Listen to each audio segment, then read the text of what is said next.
Welcome to Let Me Fix This. Enjoy the video. In this video, I will show how to make chili paneer. First, let's prepare the paneer. Cut 250 grams of fresh paneer into uniform 1-inch cubes.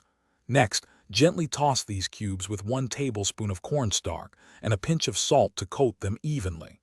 Then, shallow fry the paneer until it's beautifully golden brown on all sides, ensuring a slight crispness. Set the fried paneer aside for later. Now, let's get those vibrant vegetables ready. In a wok or large pan, heat a tablespoon of oil.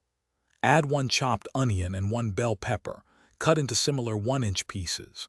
Sauté them for about 2 to 3 minutes until they start to soften but still retain a slight crunch. Then, stir in 2 cloves of minced garlic and 1 inch of grated ginger, cooking for another minute until fragrant. The heart of our chili paneer is the sauce. In a small bowl, whisk together 2 tablespoons of soy sauce, 1 tablespoon of vinegar, and 1 teaspoon of sugar. Add 1/4 teaspoon of black pepper for a subtle kick. For that essential chili flavor, incorporate 1 tablespoon of chili garlic sauce. This blend creates a balanced sweet, sour, and spicy profile that truly defines the dish. Finally, it's time to bring everything together. Pour your perfectly crafted chili sauce over the sautéed vegetables in the wok. Stir well to ensure the vegetables are fully coated.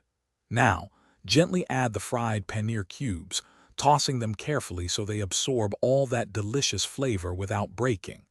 Garnish with fresh spring onion greens and serve this incredible chili paneer immediately.